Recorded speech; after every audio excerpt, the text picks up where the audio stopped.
Good morning, ladies. Happy Halloween! We are rounding out the final chapters of our 5-second rule chapter review. Chapter 13 and 14 is what I'm bringing to you today. So this part of the book, part 4, really is about mastering your mind or controlling your mind, right? Changing how your mind works and the habits that it is caught in to feel more in control. So in chapter 13, she's sharing with us her strategy for how to end anxiety. I don't know how many of you here suffer from anxiety, but for sure I have people in my life who do, including our oldest daughter. It's helpful, as always, to understand why our mind works the way it does. And so she begins by talking about two different types of panic attacks that you can have, right? The first type being a normal panic attack, like you almost get hit by a car coming into your lane, or a deer comes out in front of you while you're driving. That surge of adrenaline, that fight or flight response, is a normal feeling that would happen in that situation, versus a regular panic attack where you might be like making your coffee and that same surge hits you. In the case of a normal panic situation, your brain searches to identify the cause of the feelings. And when it can clearly connect one to the other, then your body will allow itself to calm down. Your brain will let yourself calm down. In the case of making your coffee, when the surge sets in, your brain starts to panic what is going on. And when it cannot find a good reason, it just escalates the loop. Worry spiraling out of control is what a panic attack is.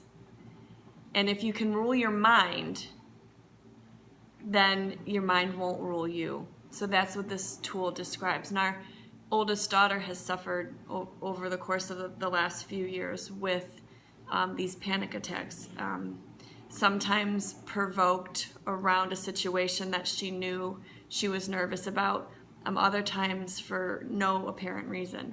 And she described in her attempt to help me understand what was going on, I didn't know what it was that her mind would just start moving in a circle. She would say, my mind just starts moving in a circle and I can't stop it. Like, it's just this continuous loop that's running. In the book, she describes it a what-if loop. Her son, I think, her daughter described it as a what-if loop.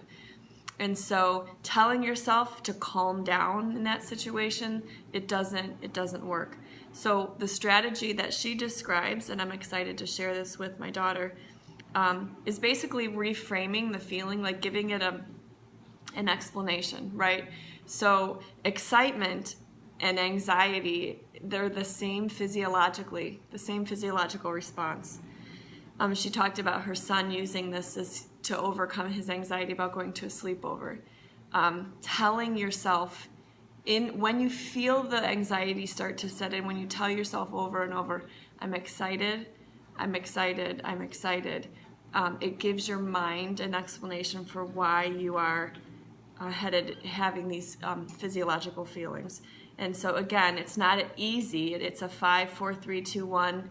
Tell yourself over and over again, but it gives you control in a situation. So I'm curious to hear if any of you guys have tried that.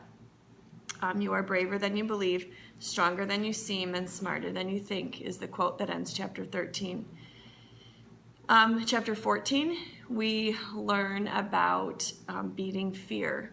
Courage, dear heart. All of this is courage, right?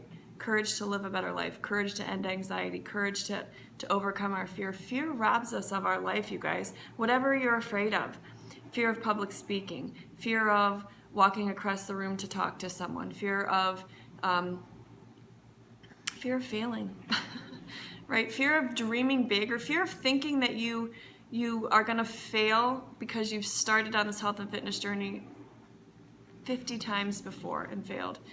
Whatever it is, it's your fear that's holding you back. And so I hope that you found this chapter valuable, those of you that struggle with that. The tool or strategy she describes in chapter 14 to help you overcome your fear is having an anchor thought. This is very it was very clear with her overcoming her fear of flying, right? So if you have a fear of something, whatever it is, when the fear sets in, you think of an anchor thought. So let's just say you have a fear of failing when it comes to your health and fitness goals. When you feel that cycle starting to set in your brain, that loop, right, of self-doubt talk, think of something that you're fighting for and visualize clearly a thought that's real that brings you back. Maybe you would visualize what your life would look like in 5 years when you are strong and healthy and vibrant and playing on the floor with your grandkids or whatever it is. Get that visualization, that image in your head of an anchor thought about what you can overcome if you get past your fear. That anchor image can help you. 5, 4, 3, 2, 1. Make the right choice and move in the right direction. So fear robs us of living our life, you guys. So does anxiety and worry and all of these things. And so for me, these have been the most powerful chapters of the book, and I hope so for you. These strategies allow you to stay in control, right? That's what we want. We want to change our mind and stay in control.